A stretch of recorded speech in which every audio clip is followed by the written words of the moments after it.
पाकिस्तान में आतंकवादियों को जितना सम्मान दिया जाता है, लगभग उतनी ही इज्जत भिखारियों को भी मिलती है।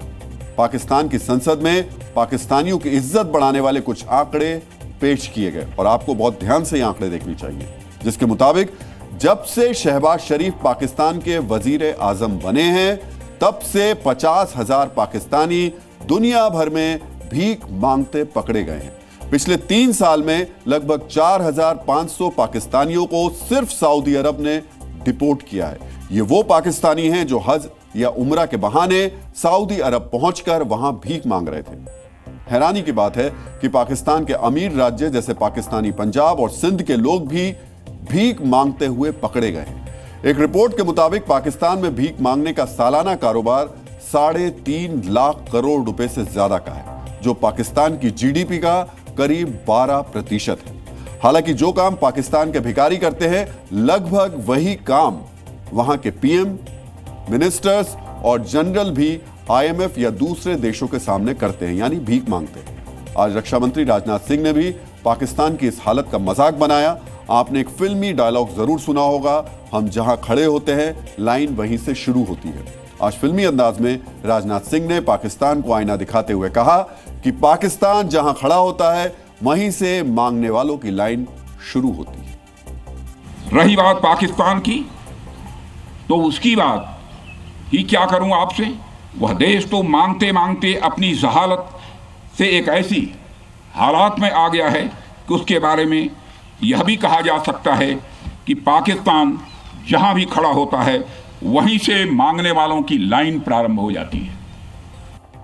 तो पाकिस्तान में आतंकवादियों को करोड़ों का मुआवजा मिल रहा है, लेकिन जनता के हाथ में कटोरा है और वहां की सेना और सरकार मानसिक तौर पर भी भिखारी बन चुकी है। अगर ऐसा नहीं होता तो शहबाज शरीफ अपनों की मौत का जश्न टैंक पर चढ़कर नहीं मनाते। शहबाज शरीफ पाकिस्तान के 140 आतंकवादियों और सैनिकों की मौत के बाद टैंक पर चढ़कर फोटो शूट करवा रहे थे। शायद ऐसी ही तस्वीरों के लिए पाकिस्तान में मौत का नंगा नाच होने की बात हुई थी। कल पाकिस्तान के पीएम शहबाज शरीफ पाकिस्तानी पंजाब के पसरूर में एक मिलिट्री अड्डे पर गए और शहबाज का यह दौरा भारतीय प्रधानमंत्री के आदमपुर दौरे की एक सस्ती कॉपी जैसा दिखाई दिया। पाकिस्तान के आर्मी चीफ खुद ही एक ओपन जीप को ड्राइव करके शहबाज शरीफ को छावनी में ले गए, जहां शहबाज ने जिस टैंक के ऊपर खड़े होकर अपना भाषण दिया उस पर the prime minister of Pakistan का बोर्ड लगा हुआ था। टैंक के ठीक पीछे एक बड़ा सा पोस्टर लगाया गया था। ऐसा लगा मानो शहबाज का दौरा नहीं बल्कि किसी फिल्म की शूटिंग करने की तैयारी की गई थी। आप सोचिए कि भारतीय सेनाओं ने इसी पसरूर में एक रडार साइट को बर्बाद किया था। हालांकि जब शहबाज वहां पहुंचे तो उन तस्वीरों में कोई रडार या फिर कोई मिलिट्री सेंटर नहीं दिखाई दिया। ऐसा लगा मानो किसी खेत में खड़े होकर शहबाज एंड कंपनी ने सैनिकों और हथियारों के साथ अपना वीडियो शूट करवा लिया। यानी यह संभव है कि भारतीय हमले में इतना नुकसान हो गया था कि शहबाज शरीफ को किसी दूसरी तरफ ले जाया गया हो।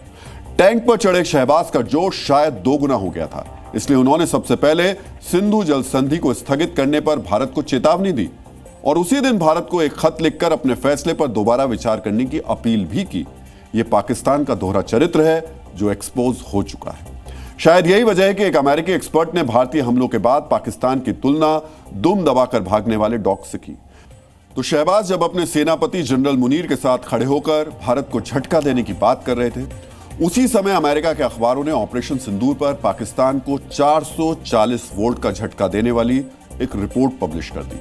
न्यूयॉर्क टाइम्स ने लिखा, भारत के हमले में पाकिस्तान के मिलिट्री बेस को नुकसान पहुंचा है। वॉशिंगटन पोस्ट में छपे आर्टिकल के मुताबिक भारतीय एयर स्ट्राइक्स में पाकिस्तान के 11 ठिकानों पर सटीक हमले किए गए। अमेरिका के अखबार पहले पाकिस्तान के पक्ष में प्रोपेगेंडा फैला रहे थे। बाद में सैटेलाइट तस्वीर आने के बाद उन्हें यह सच बताना पड़ा कि पाकिस्तान का एयर डिफेंस भारत के हमलों को रोकने में पूरी तरीके से नाकाम रहा।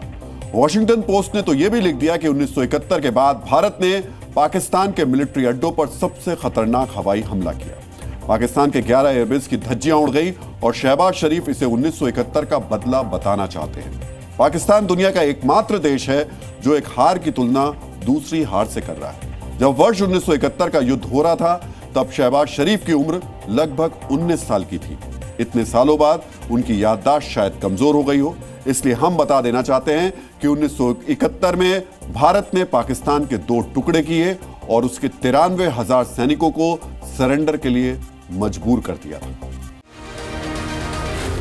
जी न्यूज़।